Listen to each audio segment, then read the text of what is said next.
Siphinde sikwamukele laphana kwi-channel yakho emnandi kakhulu-ke inkundla yamaphupho la esisuke sikuhlaziyela khona amaphupho ngokuhlukana kwawo.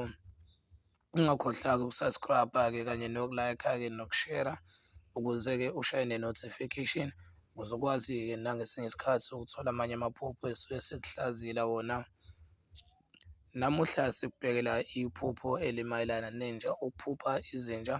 Uma uphupha izinja noma inja zinolaka zikujaha zifuna ukukuluma, lokho kusho futhi nakhona-ke isitha-ke esikubhekile noma-ke esifuna ukukukadla.